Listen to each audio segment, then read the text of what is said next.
el alumno debe conocer. Obviamente hay muchos exámenes más, pero acá lo vamos a ver estos tres estudios y además solo mencionar la parte que es lo más importante, tal vez el hecho de contar con un estudio de ecocardiografía, que es uno de los estudios más importantes. Pero lo vamos a tomar en cuenta solamente estos tres como base. Y después vamos a verlo o el viernes y el sábado, esa parte que corresponde a la patología prevalente, unos dos temas o máximo tres, pero lo principal simplemente, lo principal, lo que deben saber solamente los alumnos. Entonces, todo esto, de toda esta parte que estamos hablando, el examen va a ser solo de lo que estamos avanzando de estos tres módulos, la parte principal, lo más importante. No vamos a hablar de o tomar examen de otras cosas. Por eso la asistencia es obligatoria y va a faltar 10 puntos. Esos 10 puntos lo voy a dividir en la parte de asistencia, justamente va a tener su puntaje y una parte de que puedan hacerme un pequeño trabajo que no lo van a defender, no lo van a defender, pero sí sobre algunos temas que necesitamos saber, conocer actuales, de la actualidad, que lo voy a repartir en grupos de a 20, de a 20 alumnos. En realidad serían 4 grupos que me van a hacer un pequeño trabajo cada grupo, no quiero amplio, de unas cuantas hojas simplemente, unas 4 hojas tal vez, o 5 como máximo, que eso ya al final de la clase voy a repartir por orden de lista esos 4 grupos para que no me lo presenten ese pequeño trabajo el día del examen, ya sea el martes o el lunes o el martes de la siguiente semana. Y les voy a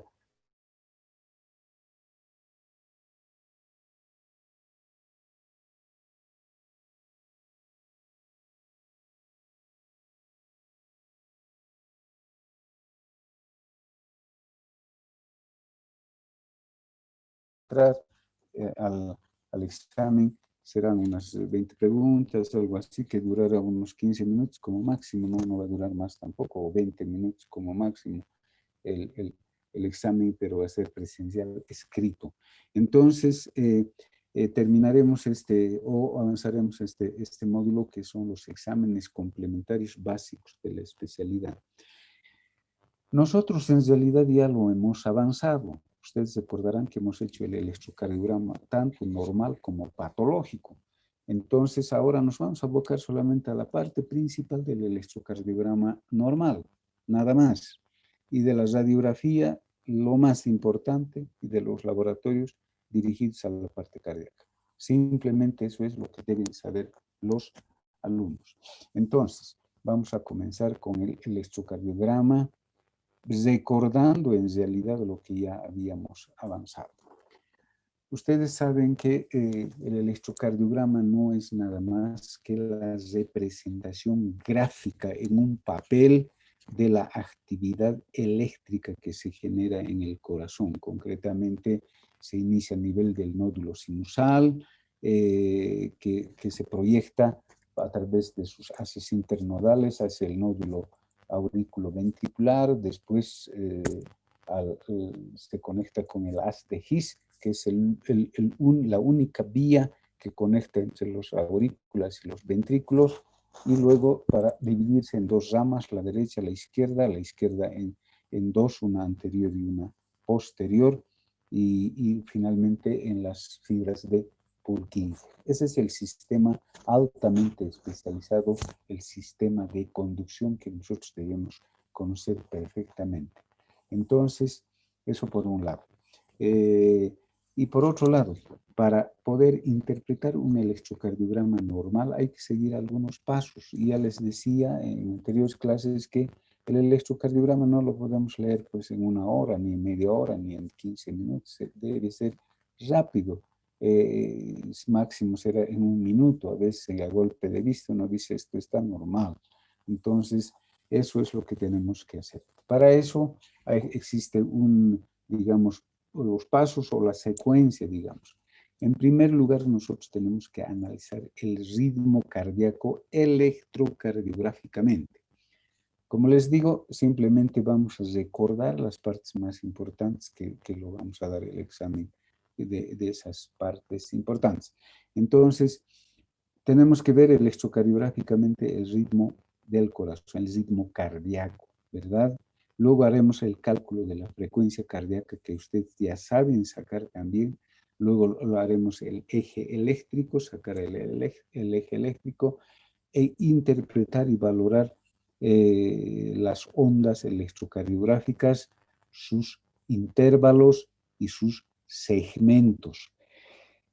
Y obviamente para ver si existe alguna alteración en cuanto se refiere a sus características. Entonces, más o menos esos son los pasos o la secuencia que uno debe seguir. Bueno, para recordar simplemente rápidamente hemos dicho que el papel del electrocardiograma está dividido, está estandarizado mundialmente ese papel. Es un papel cuadriculado y milimetrado. Está dividido en milímetros. Está dividido por cuadritos pequeñitos con líneas tenues, tanto horizontales como verticales, y unas líneas mucho más gruesas, horizontales y verticales también mucho más gruesas, que dividen en cuadrados mucho más grandes, ¿verdad? Bien, eso ya se sabe. Ese papel cuadriculado pues tiene sus dimensiones. Por ejemplo, está milimetrado, hemos dicho, cada cuadradito pequeño, como verán aquí, primero cuadrados grandes, cada cuadrado grande tiene 5 cuadraditos pequeños por lado, ¿verdad? Bien. Entonces, cada cuadradito pequeño tiene 1 milímetro de distancia, de tamaño, 1 milímetro de tamaño. Y su distancia, su velocidad, digamos, es de 0.04 segundos de ese milímetro, 5 cuadraditos pequeños serán pues o tendrán una velocidad, una distancia de 0.20 segundos, porque hay que sumar 0.4, entonces hará 0.20 segundos, ¿verdad? Entonces, cada milímetro, por ejemplo, equivale en amplitud, en altura, quiere decir a 0.1 milivoltio, 0.1 milivoltio. 5 cuadraditos pequeños serán 0.5 milivoltios y 2 cuadraditos grandes harán 1 centímetro y eso equivale a 1 milivoltio. Entonces es los valores que tiene cada cuadradito pequeño y cada cuadradito grande en cuanto se refiere a la amplitud. Ustedes saben, amplitud es el tamaño, el alto, si quieren, y el ancho en segundos. 5 cuadraditos grandes, fíjense, 5 cuadraditos, 1, 2, 3, 4, 5 cuadraditos grandes hacen 1 segundo. Hacen 1 segundo. Entonces, está esto estandarizado mundialmente, como les decía. Bueno, el electrocardiograma, bueno, como saben, ya está estandarizado también. Su autor lo ha denominado con letras, como por ejemplo la P, la onda Q, la onda R, S, T, U. Entonces, aquí vamos a verlo y eso está estandarizado. Bien, entonces, nosotros tenemos que hacer la interpretación del electrocardiograma normal, primero viendo el ritmo. Decimos sinusal electrocardiográficamente, cuando es un ritmo normal. No podemos decir, por ejemplo, cuando hacemos una auscultación, no podemos decir ritmo sinusal, sino diremos clínicamente a la auscultación ruidos cardíacos rítmicos regulares, ¿verdad? Pero electrocardiográficamente diremos, pues, ritmo sinusal si está normal. Bien. Entonces, para que nosotros podamos ver si es un ritmo sinusal en el electrocardiograma, tenemos que centrar nuestra vista primero en la onda P, ya les decía antes, en la onda P. Tiene que existir siempre una onda P antes de un QRS. Fíjense aquí en este electrocardiograma normal, una onda P está delante del complejo QRS. En cualquiera que lo vean, lamentablemente esta gráfica es pequeña, pero después está la misma gráfica que lo vamos a ver. Pero aquí se puede ver onda P delante del QRS, en cualquiera de las derivaciones. Aquí en ABF, por ejemplo, onda P delante del QRS. Eso ya nos está diciendo que es un ritmo sinusal, porque en todas las derivaciones existe una onda P. Y generalmente la onda P tiene que ser positiva en todas las derivaciones. Recordaremos que se dice positivo cuando la onda P está hacia arriba y no está invertido, ¿verdad? Entonces, fíjense en todas las derivaciones de 1, de 2, de 3, ABR, ABL, ABF, B1, B2, tenemos una onda P positiva en cualquiera que vean positiva, excepto en derivación ABR. En derivación ABR, la onda P, fíjense, es negativa, está hacia abajo, es decir, está invertida. Lo mismo que la onda T. Es en la única derivación donde normalmente la onda P está invertida y también la onda T. Entonces, eso es normal. Bien, otra característica para que digamos que es un electrocardiograma normal es de que la distancia entre una onda R y la otra onda R y la otra onda R en cualquiera de las derivaciones, si quieren en B6 comparar con la de ABL, por ejemplo, esa distancia debe ser la misma. O sea, tiene que ser una distancia regular. Entonces, decimos que la distancia entre cada onda R, entre las ondas RR es la misma en cualquiera de las derivaciones. Eso ya nos está indicando también que es un electrocardiograma normal. Y luego, la frecuencia cardíaca debe estar entre los 60 a 100 latidos por minuto. En este caso, ustedes ya saben sacar la frecuencia cardíaca, estamos haciendo un recuerdo y para que podamos dar nuestro examen. Entonces tenemos que buscar una onda R que coincida con una línea gruesa vertical, hemos dicho, ¿verdad? Esta es la que hemos encontrado. En este caso no está tan normal su frecuencia. Fíjense, 300, 150, 100 y está más de 100, debe estar unos 120. Entonces, significa que este electrocardiograma está casi todo normal, excepto su frecuencia cardíaca, que está mayor a los 100 por minuto. Significaría que está con una taquicardia leve, pero el resto está dentro de lo normal. Otra característica que vuelvo a recordarles es la progresión de la onda R o del QRS en derivaciones precordiales. Estas son las derivaciones precordiales. ¿Dónde está mi cursor que se fue? No sé dónde está el cursor. Aquí está. En derivaciones precordiales. Fíjense cómo va a ir cambiando. La onda R en B1 es pequeña, va aumentando de tamaño y finalmente en B6 es alta. En cambio, la onda S, que es profunda en B1, va disminuyendo su tamaño poco a poco y en B6 prácticamente la onda S es pequeñísima.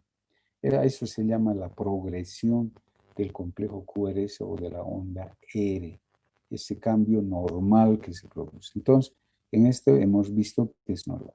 Entonces, podemos decir que Este electrocardiograma tiene en primer lugar un ritmo sinusal y que tiene unas características normales, pero excepto que está aumentado de frecuencia, es decir, está más de 100. Pero el resto, sí. Bien. Entonces, luego tendremos que ver las características de las ondas. Sabemos que el electrocardiograma tiene ondas y tiene segmentos y tiene intervalos y tiene una línea basal que se llama isoeléctrica.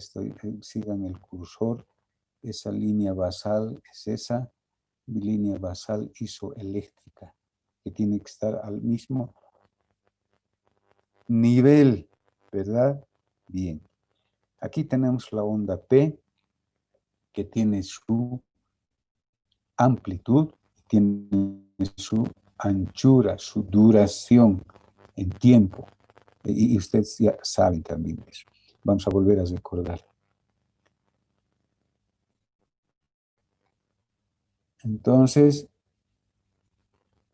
aquí tenemos el intervalo. Esta línea roja, vean, que comienza en el inicio de la onda P y termina en el inicio de la onda Q. Ese es el intervalo P, PR o PQ, lo llaman algunos. PR o PQ. Entonces, ese es el intervalo. Y entre medio tenemos el segmento PR, que va desde el final de la onda P hasta el inicio de la onda Q o de la onda R. Este es el segmento y este es el intervalo, no hay que confundir. ¿Por qué nos interesa? Por ejemplo, cada una de estas partes del electrocardiograma del trazado tiene su importancia. Esto, por ejemplo, recordaremos rápidamente. ¿Por qué tiene su importancia este segmento? Cuando se prolonga, esto significa que existe bloqueo auriculoventricular, ¿verdad? Cuando este es el complejo QRS con una onda Q, con una onda R y una onda S. Cuando el ancho del complejo QRS se amplía, entonces querrá decir que hay un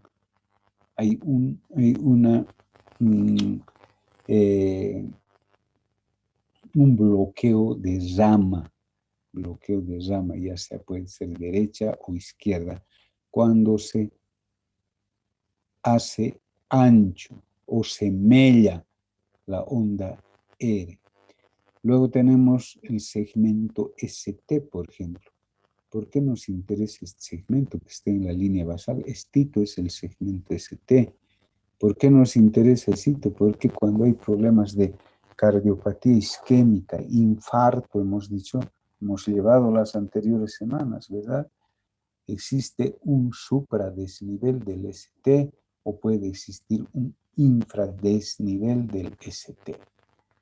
Entonces, ahora hay otro intervalo, el intervalo QT, que va desde el inicio de la onda Q hasta el final de la onda T, por eso intervalo QT.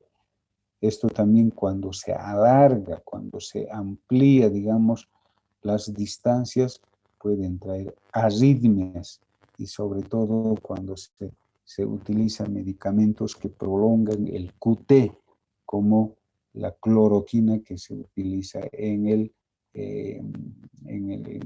problema del COVID-19, ¿verdad? Entonces, nosotros tenemos que saber los tiempos, las amplitudes de las ondas, de los segmentos y de los intervalos. Entonces, eso es lo que tenemos que tomar en cuenta. Aquí tenemos justamente lo que ya hemos visto, vamos a volver a recordar. La onda, primero, la línea isoeléctrica. Esta es la línea basal del electrocardiograma que nosotros tenemos que saber. Fíjense, es una línea recta, ¿no? Está con los puntitos, todo en línea roja. Esa es la línea basal, eso es lo normal. Esto no tiene que estar arriba ni abajo, supra ni infra desnivelado, ¿verdad? Bien. Entonces, eso es la línea basal isoeléctrica. La onda P. Fíjense, aquí lo está graficando la altura, la amplitud máxima que debe tener es de 0.25 milivoltios. ¿Eso qué significa? Que debe ser 2 milímetros y medio, 2 cuadraditos y medio como que tenga su altura. Si está más alto, ya sea 3 cuadraditos, eso ya es patológico, eso ya nos dirá hipertrofia auricular, por ejemplo. Igual su ancho, esto es su ancho, su distancia, su velocidad, duración, su duración es máximo 0.12 segundos. 0.12, ¿cuánto significa? Cada cuadradito es 0.04, 0.04, 0.04, total 0.12 como máximo. Entonces, como verán, tiene su tiempo de duración tiene su tamaño, su amplitud. Y el complejo QRS que está compuesto por la onda Q, la onda R y la onda S. Su duración, por ejemplo, su ancho quiere decir su duración, máximo tiene que tener 0.12. Va desde los 0.6 hasta los 0.6 hasta 0.12 segundos. Entonces, es importante, la onda Q no debe ser mayor a 1 milímetro, es decir, no debe pasarse de un cuadradito pequeño. Si se pasa de un cuadradito pequeño, eso ya nos estará indicando incluso el infarto de miocardio. La onda Q, saben que es signo de necrosis, de infarto, ¿verdad? Bien. La onda R, bueno, en cuanto se refiere a su amplitud, a su tamaño, es variable. En las diferentes derivaciones va a ser de tamaño variable. Lo mismo que la onda S, es un poco variable. La onda Q y la onda S son negativas. En cambio, la onda R siempre casi va a ser positiva. Y luego tenemos, ya hemos dicho, la onda Q, ahí está la onda Q nuevamente, la onda R, que volvemos a repetir, la onda S, la onda S, la onda T, que se refiere a la repolarización de los ventrículos. Antes que me olvide, la onda P, que es esta, significa despolarización de las aurículas, corresponde a las aurículas, a la onda P. El QRS corresponde a los ventrículos, significa despolarización ventricular. Y la onda, acá hacemos A,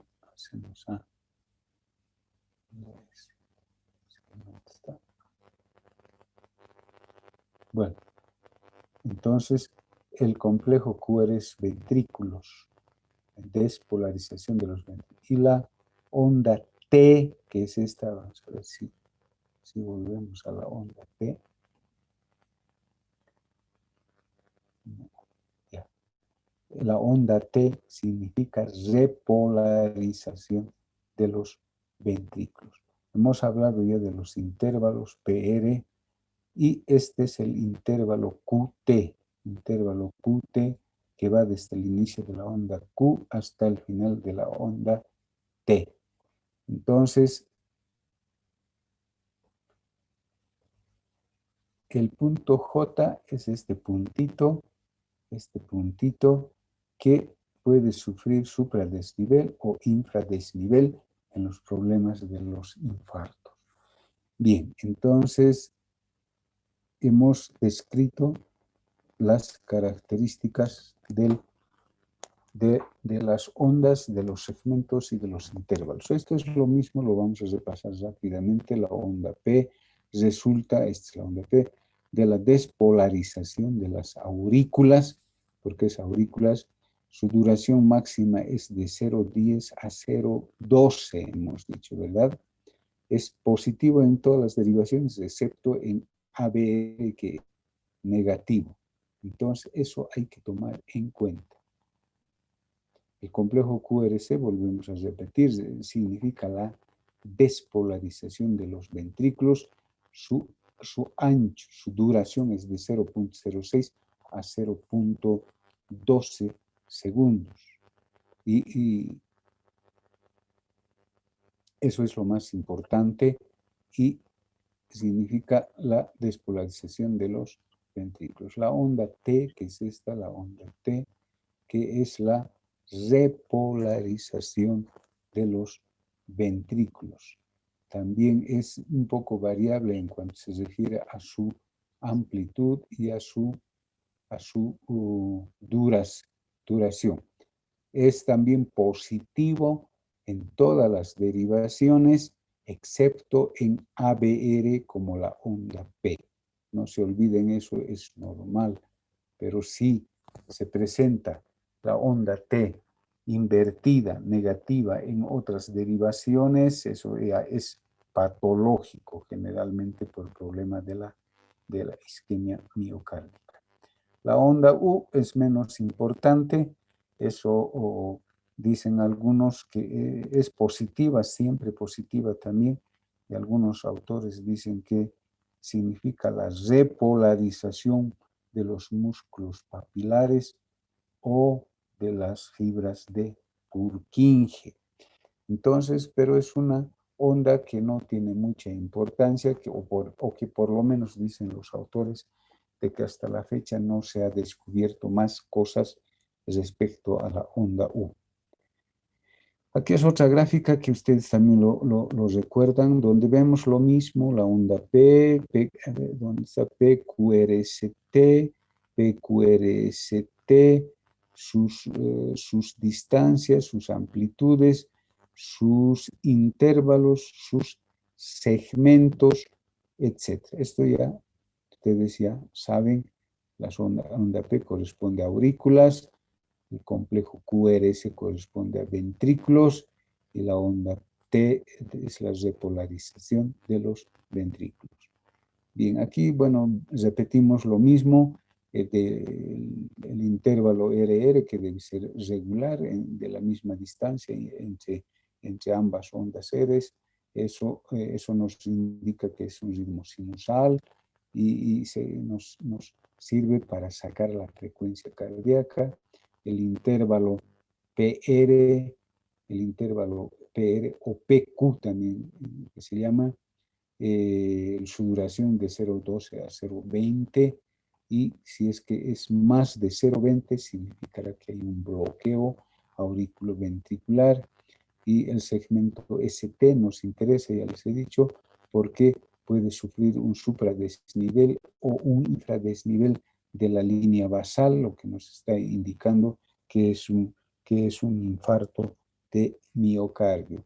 El intervalo QT, que es el más largo, tiene una duración de 0.44. Cuando es más largo, nos puede traer problemas de arritmias, sobre todo la torsada de punta que se produce. Entonces son características de los intervalos y de los segmentos. Ahí está el electrocardiograma normal, solamente un poco la frecuencia que está incrementada en este caso, están más claramente para hacer el reconocimiento. Usted decía inmediatamente, ahorita pueden hacer el reconocimiento. Primero la onda P, que está por delante de la onda Q, del complejo QRS, en cualquiera de las derivaciones. Fíjense en la que quieran, la onda P está por delante.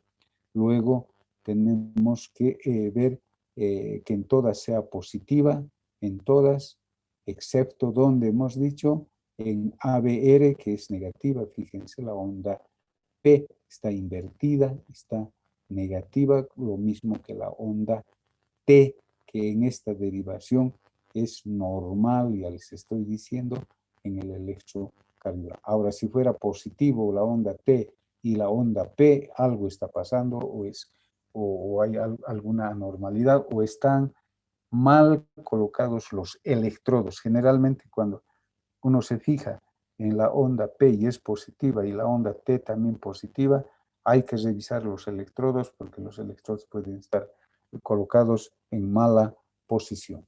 Luego hemos dicho rápidamente otra vez, para que no se olviden, estoy volviendo a repetir, que de una onda R a la otra onda R tiene que ser la misma distancia en cualquiera de las derivaciones. Eso nos está indicando que es un ritmo regular y, y nos sirve para medir la frecuencia cardíaca. En este caso, la frecuencia cardíaca que sacaremos, esta está coincidiendo, o en la otra que quieran que coincida, a ver, en otra que coincida con esa línea, creo que no tenemos en que coincide esta nomás, o en esta si quieren. Entonces, 350, 300, 150, 100, 100, 75, 60. Así se va disminuyendo, ¿verdad? Pero en este caso la frecuencia está un poco más de 100. 300, 150, 100. La frecuencia está entre los 100 y los 75. En realidad casi al centro, casi debe estar unos 70, como 120 aproximadamente. Entonces, esa es la forma de interpretar un electrocardiograma. Y si encontramos anormalidades en cualquiera de esas características, bueno, diremos que es un electrocardiograma patológico. La frecuencia cardíaca, saben ya ustedes cómo calcular, que esta nuevamente repetiremos.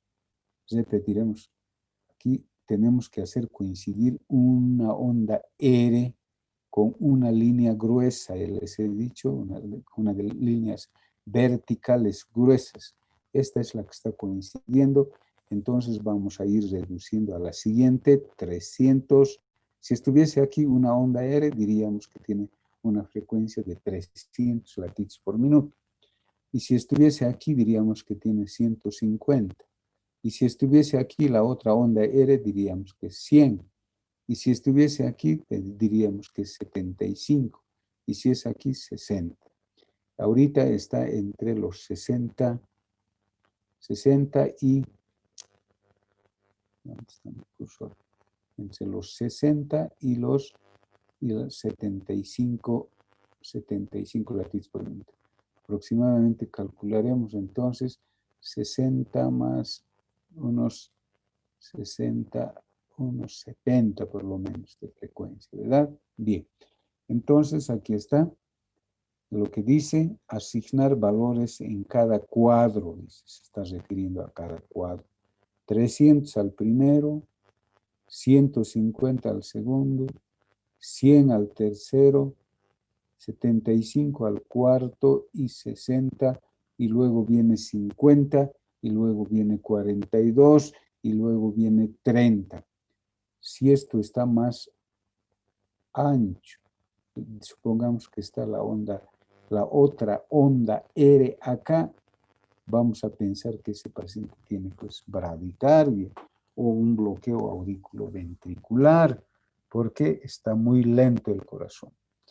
Y si tenemos una onda R, la otra onda R que esté más cerquita a la otra onda R, digamos acá, o digamos mejor acá, 300, 150. El corazón estuviese con 150 latidos, estuviese con taquicardia, ¿verdad? Estamos interpretando o estamos sacando la frecuencia cardíaca en el electrocardiograma, leyendo el electrocardiograma. Bien. Hay algunos otros métodos que se utilizan también para sacar la frecuencia cardíaca. Veremos uno de ellos más. Por ejemplo, hay un número estándar que tenemos que considerar, los 1500, y dice dividir 1500 entre el número de cuadros chicos entre onda R, entre una onda R y la otra onda R. Entonces, cuadrados chicos, dice, los pequeñitos quiere decir. Aquí está la onda R que está coincidiendo con una línea gruesa. Aquí tenemos 5, ¿no ve? Acá otros 5, acá 5 y otros 5. Entonces tendríamos 5, 10, 15, 20 tendríamos hasta acá. supondremos que esta onda R está acá, porque eso está suponiendo, está con 20 cuadraditos aquí. Supongamos que esta onda R está acá, entonces tenemos 20 cuadraditos chiquitos. Entonces los 1500 tenemos que dividir entre 20 y eso nos da 75 latidos por minuto. Entonces, y así son igual en este otro, fíjense, 5 cuadros pequeños, 5 cuadros pequeñitos significa 300, lo que estábamos hablando. 10 cuadros, o sea, 5, 10, aquí 150. 15 cuadros, 1, 2, 3, 5, 10, 15, significa 100, y así. Entonces, eso es para sacar la frecuencia cardíaca de un trazado de un electrocardiograma normal, regular, sinusal. Bueno, pero hay corazones, muchos, bastantes, que tienen su arritmia. Tienen arritmia cardíaca. Los ruidos cardíacos son arrítmicos, son irregulares. Por lo tanto, podemos también sacar electrocardiográficamente la frecuencia cardíaca. Para eso, ¿qué es lo que tenemos que hacer? Tenemos que hacer un trazo largo, generalmente de la derivación de 2. ¿Y qué dice para sacar la frecuencia cardíaca? Hacer o realizar un trazado largo. Contar 15 cuadrados de 0,20. 0,20 significa los cuadraditos grandes en 3 segundos. Y luego contar los complejos QRS que se encuentren en 3 segundos y multiplicarlo por 20. Perfecto. Entonces, contar 15 cuadrados. Buscaremos una onda R, pero las ondas R aquí son pequeñitas, que no. No sigues hablando por algo, me soñaba. ¿Hablando con quién? Con la María, sigues hablando, Ruri, no me enojaste. ¿Dónde está? Ruri. ¿Puedes hablar con la María? No con la María. Ruri, ve. Ruri, ve Messenger ahorita. ¿Qué cosa? Ya, cállate,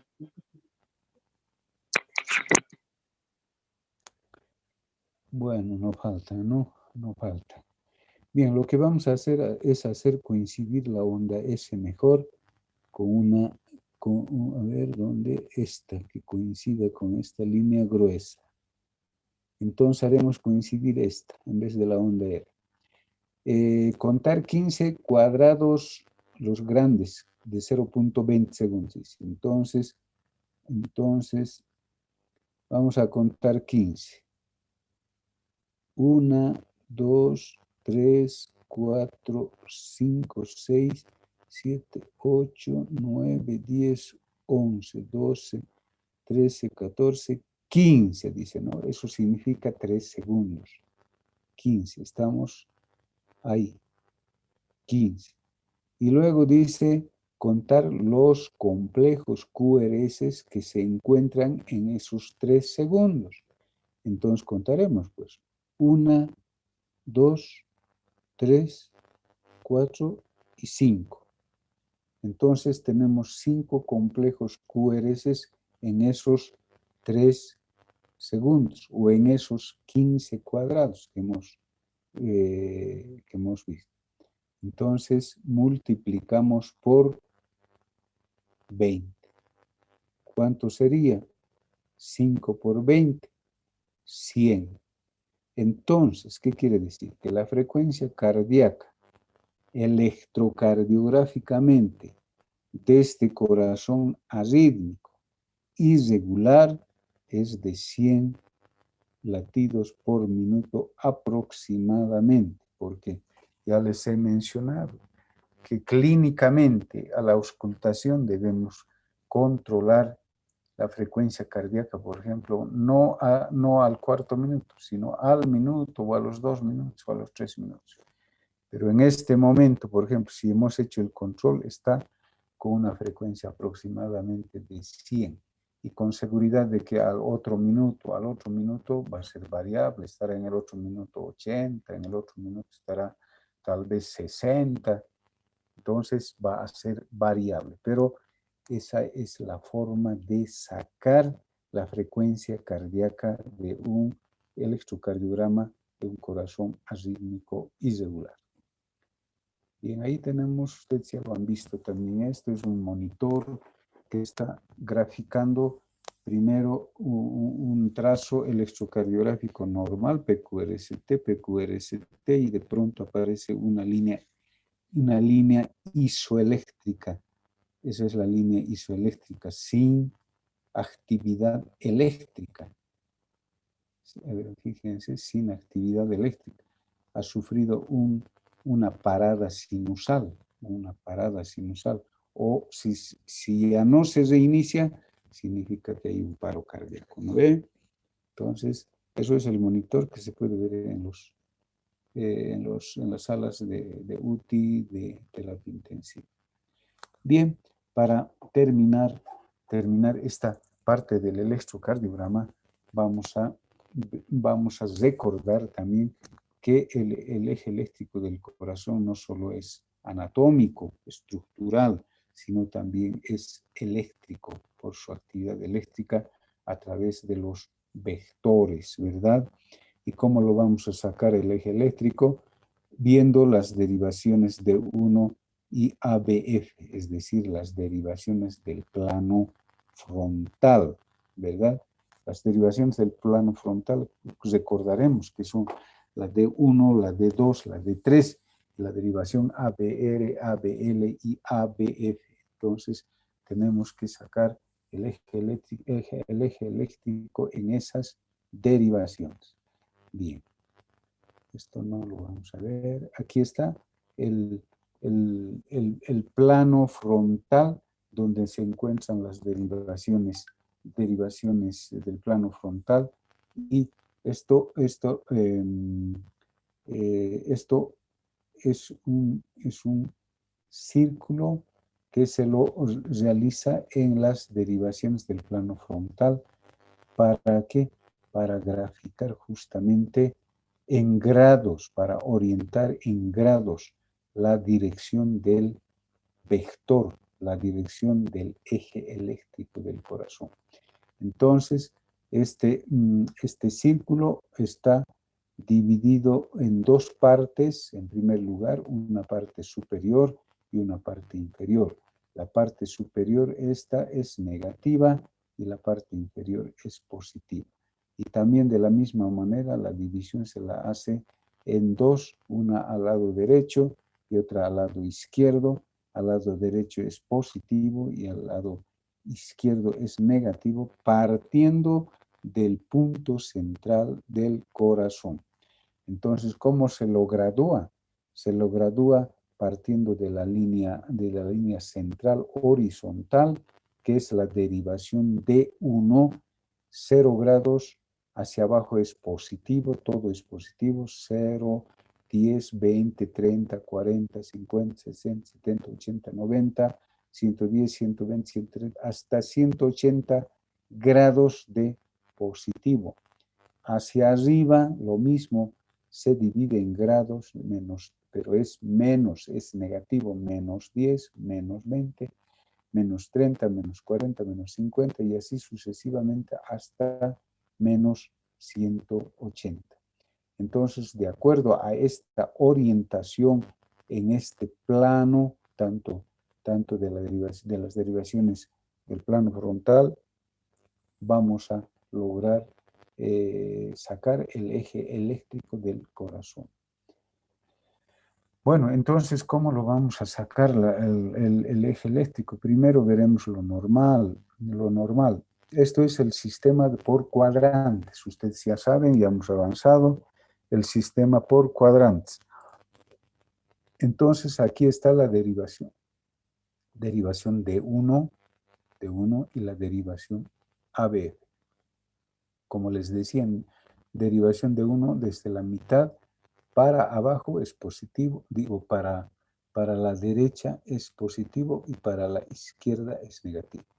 La derivación ABF, que divide en la mitad también, hacia abajo es positivo y hacia arriba es negativo. Tomando en cuenta esas consideraciones, vamos a sacar el eje eléctrico. Una vez que hacemos el electrocardiograma del paciente, nos fijamos en derivación de 1 y en derivación ABF. Y hacemos, hemos dicho, la resta algebraica, ¿verdad? Entre lo positivo y lo negativo. Primero, en derivación de 1, lo positivo. Seguramente aquí tiene 6 milímetros, porque vamos a medir en milímetros. 1, 2, 3, 4, 5, 6 milímetros. Y negativo tenemos 1 milímetro. Hacemos la resta y ¿qué nos queda? Lo positivo, entonces más 5. Y eso lo trasladamos al esquema de cuadrantes. Entonces, D1, como es D1, tenemos que colocar a D1 como es positivo al lado derecho. 1, 2, 3, 4, 5. 5 positivo y hacemos una línea paralela a la de derivación ABF. Luego nos vamos a ABF, hacemos lo mismo, la resta algebraica de lo positivo y de lo negativo. Aquí seguramente es 11 y aquí tenemos uno pequeñito, 1 milímetro, entonces positivo domina y tenemos 11 menos 1, tenemos más 10 porque es positivo, más está dominando lo positivo. Entonces, derivación ABF, nos vamos a la derivación ABF, que es esta, ¿no ve? Y lo positivo es hacia abajo. Entonces, ABF más 10, partiendo del punto central que se supone que es el corazón. Entonces, 1, 2, 3, 4, 5, 6, 8, 9, 10. Hacemos igual la línea paralela, trazamos la línea paralela a D1 y ambas líneas van a tener un punto de intersección, se cruzan. Y luego tenemos que sacar del punto central el vector y que pase por ese punto de intersección para prolongarse hasta los grados del círculo.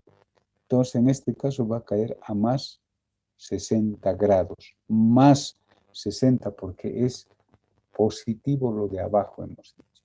Entonces, este eje eléctrico está dentro de lo normal, porque lo normal, hemos dicho, del eje eléctrico debe estar entre 0 y más 90. Puede ser más 10, puede ser más 20, más 30, más 40, más 50, más 60, más 70, pero está dentro de lo normal, ¿verdad? Bien. Entonces, eso es para sacar el eje eléctrico normal. Ahora nos iremos a ver otro ejemplo. De lo normal es lo mismo. Hay que hacer la resta algebraica, está cayendo a, en este caso cae a más 50 más o menos. Ahora, este otro vamos a ver igual, derivación de 1, dominante es lo positivo, hacemos la resta, debe ser 7 menos 1, nos quedaría 6 de positivo. D1, lo positivo de D1 es a este lado, entonces hacemos 1, 2, 3, 4, 5, 6. Hacemos nuestra línea paralela, listo. Nos vamos a ABF. En este caso, fíjense, es negativo, lo dominante es negativo. Y hacemos la resta algebraica. Entonces, lo positivo es apenas 1 milímetro. Y lo negativo debe ser 9. Por lo tanto, restamos 9 menos 1, nos quedaría menos 8, porque es negativo lo que domina. ¿Y dónde es negativo? En ABF, hacia abajo es positivo y hacia arriba es negativo. Entonces tenemos que ir hacia arriba. 1, 2, 3, 4, 5, 6, 7, 8, 9. Y hacemos nuestra línea paralela a D1 imaginaria y partimos del punto central y nuestro vector hacemos que pase por el punto de intersección para que vaya hasta la periferia y vamos a ver que es menos 60, porque a este lado es menos, negativo hemos dicho, y hacia abajo es positivo. Entonces, en este caso vamos a decir que el eje eléctrico del corazón, porque no está dentro de lo normal, el eje eléctrico ha sufrido una desviación hacia la izquierda, porque es negativo. ¿Por qué será eso? Que se ha desviado a la izquierda. Porque tenemos que imaginarnos y suponer de que existe un crecimiento o una dilatación o una hipertrofia del ventrículo izquierdo. Por eso es que el eje se ha desviado a ese lado.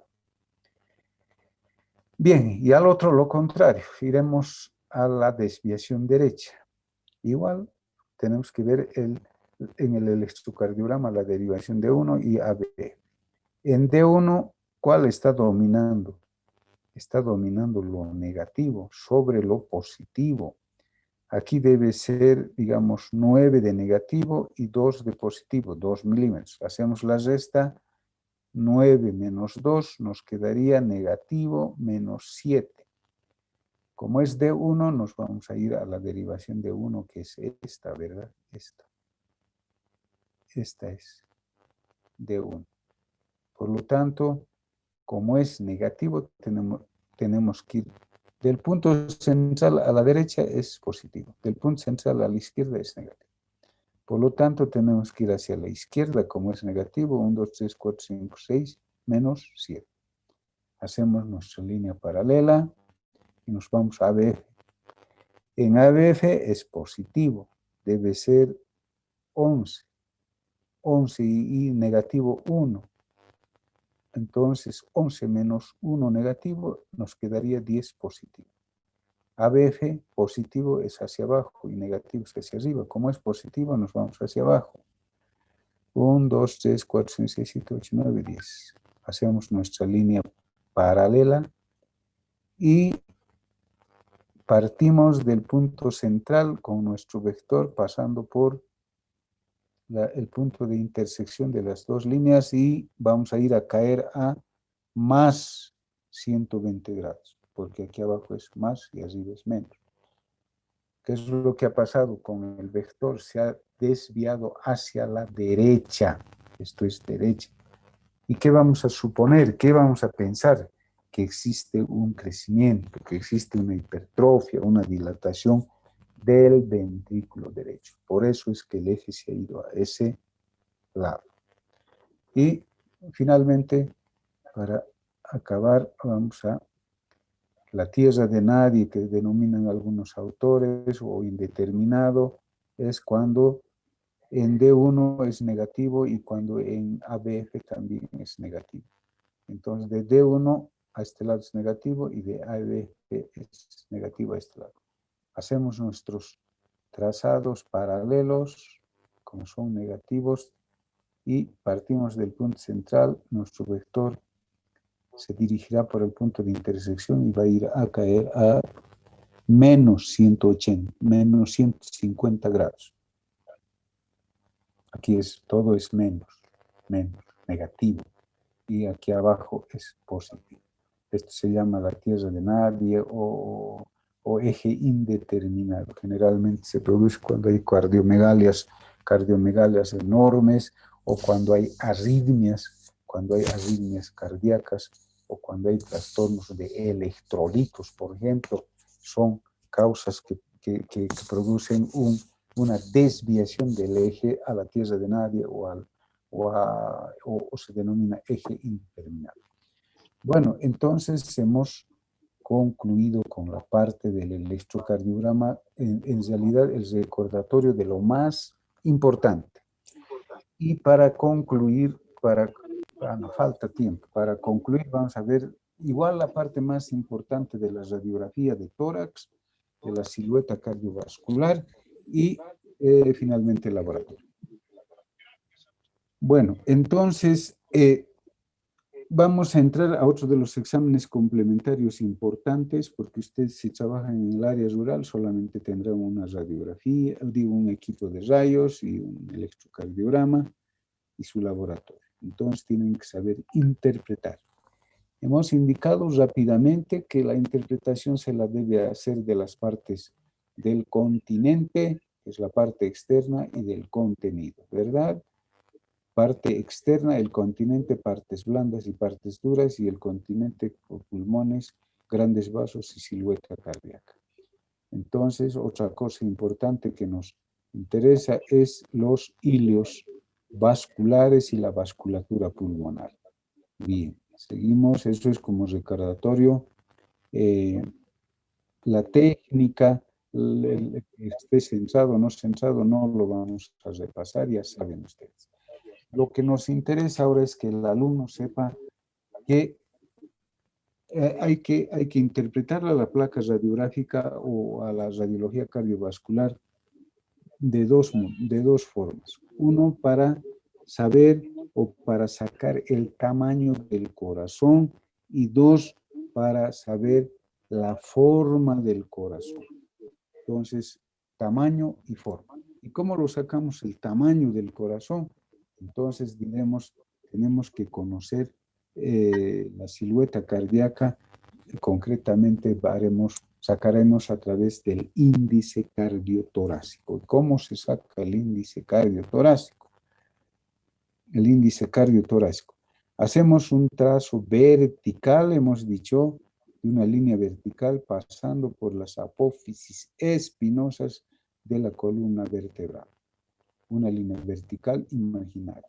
Luego hacemos el trazado de dos líneas horizontales, una A y otra B, que vayan partiendo de la línea central, que vayan hacia la parte más prominente de la silueta cardíaca, la parte más prominente en el lado derecho, y luego otra que parta de la parte central, igual a la parte más prominente de la silueta cardíaca del borde izquierdo. Entonces, hacemos la sumatoria de A más B. Estas dos líneas no siempre van a estar a la misma altura. El uno va a estar más alto y el otro más abajo.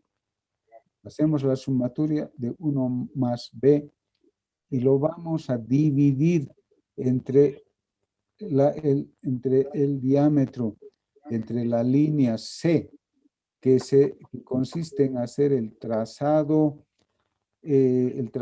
horizontal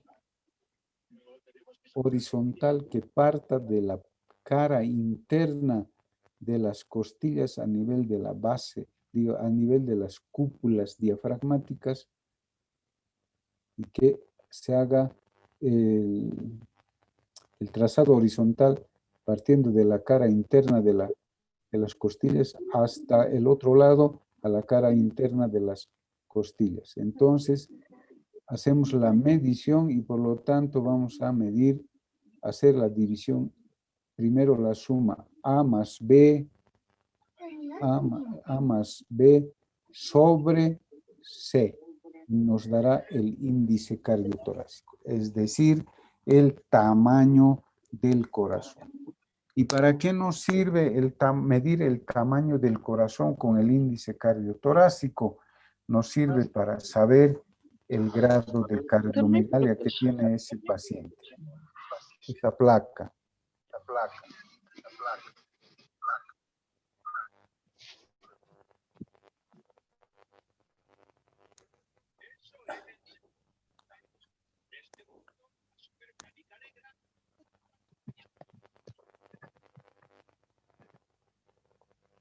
Bien, ahí no falta gente que hemos dicho tantas veces, si no quieren pasar clases, que estén escuchando radio, otras cosas, bueno, que no entren a la clase, ¿no?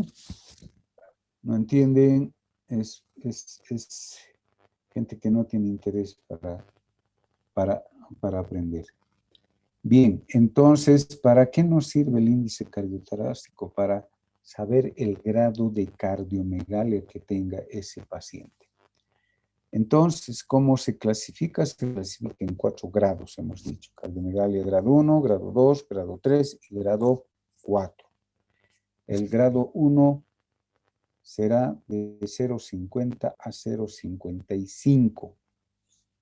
El grado 2 será de 0,56 a 0,60. El grado 3 será de 0,61 a 0,65. Y el grado 4 será por encima de 0,65. Grado 1, grado 2, grado 3 y grado 4. Y si es normal, será menos a 0,50, ¿verdad? Entonces, para eso nos sirve sacar el índice cardiotorácico, para saber el grado de cardiomegalia que tenga ese paciente o que sea normal, el tamaño del corazón. Y luego, ¿qué más tenemos que interpretar? Tenemos que interpretar la forma del corazón, hemos dicho. ¿Cómo lo interpretamos? La silueta cardíaca tiene dos bordes. Un borde derecho, que está claramente dibujado, y un borde izquierdo, ¿verdad? Están viendo. El borde derecho tiene dos arcos o dos curvaturas que se llaman, una superior y otra inferior. La superior, ¿qué estructuras la componen? La vena cava superior y algunas veces la aorta ascendente, que está aquí claramente dibujada, y la vena cava superior. El arco inferior derecho lo constituye generalmente la aurícula derecha. Esta es la aurícula derecha. El borde izquierdo tiene tres curvaturas o tres arcos generalmente y finalmente un cuarto más. El primer arco o arco superior también que se llama, está dado por el callado de la aorta, por el botón aórtico. El segundo arco está dado por la estructura de la arteria pulmonar. Ahí vean la arteria pulmonar, aquí el callado de la aorta. Se está dibujado claramente.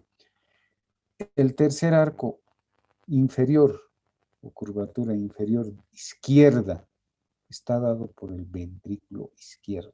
Fíjense, incluso con colores está. Y finalmente puede aparecer un cuarto arco en determinada patología, generalmente en la estenosis de la válvula mitral. Tenemos el cuarto arco, aquí está, que corresponde a la aurícula izquierda. Pero el ventrículo derecho normalmente no forma ningún arco. ¿Por qué? Porque se encuentra en la parte central de la silueta cardíaca. Por lo tanto, no proyecta un borde, no proyecta ni al lado derecho ni al lado izquierdo. Solo cuando se va a proyectar, cuando tenga pues hipertrofia, cuando tenga dilatación el ventrículo izquierdo sí va a producir un aumento de volumen de una de las curvaturas, ya sea derecha o sea izquierda. Entonces, de esa manera nosotros tenemos que interpretar la radiografía de tórax, sobre todo la silueta cardiovascular. La lateral no lo vamos a mencionar ahora, pero sí nos toca mencionar la vasculatura pulmonar. La vasculatura pulmonar tiene un hilio izquierdo y un hilio derecho. El hilio izquierdo puede estar engrosado como el hilio derecho, aumentado de diámetro, y eso nos quiere decir que tiene ese paciente hipertensión pulmonar. No tiene que ser más de 2 centímetros. Algunos dicen 1,80, no tiene que pasar de los 2 centímetros. En ese caso ya hablábamos de hipertensión pulmonar, es decir, los hilios engrosados. Y la vasculatura pulmonar, normalmente hemos mencionado muchas veces que la vasculatura, los trayectos vasculares en la parte inferior son mucho más gruesos que los de la parte superior. Pero cuando hay patologías, cuando hay problemas cardiológicos, cuando hay congestión pulmonar, hipertensión, sobrecarga pulmonar, los vasos sanguíneos pulmonares se van a hacer mucho más gruesos o van a igualar por lo menos al calibre de los vasos que se encuentran en las bases. Eso ya hemos repetido muchas veces, varias veces incluso cuando hemos hablado de valvulopatías. Entonces hemos terminado esta parte. Han visto lo más importante que debe saber el alumno, interpretar en cuanto a su tamaño y a su forma de la silueta cardiológica radiológicamente, estamos diciendo. Bien, eso es una placa de tórax lateral que también tiene sus bordes anterior, posterior, que no lo vamos a repetir ahora. Bien, para finalizar este módulo, como verán, estamos tocando justamente la parte práctica, la parte que el alumno tiene que saber. Esas cosas son básicas. Entonces, por eso es que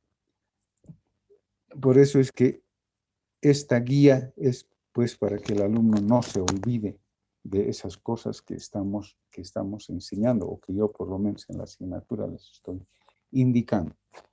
Finalmente, hay otros exámenes de gabinete, ya les decía, como la ecocardiografía, que es lo más importante en cardiología, porque nos va a dar las características estructurales externas, internas, los flujos, las presiones del corazón, ¿verdad? Pero eso no lo estamos tocando aquí. Bien, pero eso es para que sepan. Y hay otros estudios de resonancia, tomografías, resonancias magnéticas, el cateterismo cardíaco, la cineangiocoronariografía, solamente eso para mencionar. Y finalmente, lo que es el laboratorio dirigido a la especialidad. ¿Qué nosotros en cardiología vamos a pedir? ¿Qué exámenes laboratoriales nos importa desde un punto de vista cardiológico? Vamos a describirlo cada uno. El hemograma completo sí nos interesa, porque ese paciente puede estar con anemia, puede estar en un shock cardiogénico por hipovolemia, por anemia, por lo tanto con hipoxemia, ¿verdad? O puede ser eritrocítico, que produce una sobrecarga a nivel cardíaco, pulmonar, etc. Un hemograma completo nos interesa por esos problemas. Una glicemia, ¿por qué debemos pedir una glicemia nosotros, los cardiólogos? Porque ustedes saben que la diabetes mellitus es un factor de riesgo cardiovascular importante porque produce lesiones a nivel del endotelio de la microvasculatura y principalmente de las coronarias, y por lo tanto esto predispone a los infartos de miocardio. Otro laboratorio que nos interesa, la creatinina, la urea. ¿Para qué nos interesa cardiológicamente creatinina y urea? Si nosotros encontramos a un paciente con hipertensión arterial, tenemos que pues hacer la investigación de la función renal, pedir creatinina, urea, porque si está elevado la creatinina y la urea, eso significa que es una insuficiencia renal crónica y por lo tanto es una hipertensión arterial secundaria al problema renal. Bien, perfil lipídico. ¿Por qué nos interesa el perfil lipídico? Nos interesa el colesterol, nos interesan los triglicéridos en sus diferentes formas. ¿Por qué? Porque es otro factor de riesgo cardiovascular. Hemos mencionado que los infartos, ¿por qué están producidos? Generalmente por placas ateromatosas, ateroescleróticas, cuya composición justamente son el colesterol, los triglicéridos, HDL, LDL. O sea, es el factor principal de riesgo cardiovascular en el infarto agudo de miocardio. Eso hemos avanzado no hace mucho, hace una semana o 2 semanas atrás. Doctor, discúlpele que lo interrumpa, doctor. Mil disculpas. El doctor de oftalmología, el doctor Humérez, ya nos está esperando para que pasemos la clase. Me dijo que hasta 7:10 nos va a esperar para que comencemos. Ya acabo, este es el último, nada más. ¿Por qué vamos a pedir un coagulograma? Porque tenemos que anticoagular al paciente que tiene accidentes vasculares y arritmias. Electrolitos, las hiperpotasiemias producen paro cardíaco. Las enzimas cardíacas, troponinas, CKMB, todo eso en el infarto de miocardio. Y si sospechamos de Chagas, Jay Chagas y Elisa Chagas. Hemos terminado entonces este módulo. Me voy a comunicar contigo, Pablo, más tarde porque tenemos que dividir en grupos para que hagan el trabajo. Listo, pueden ir nomás ya, disponer nomás ya del tiempo. Pablo, diles, por favor, buenas noches a los alumnos.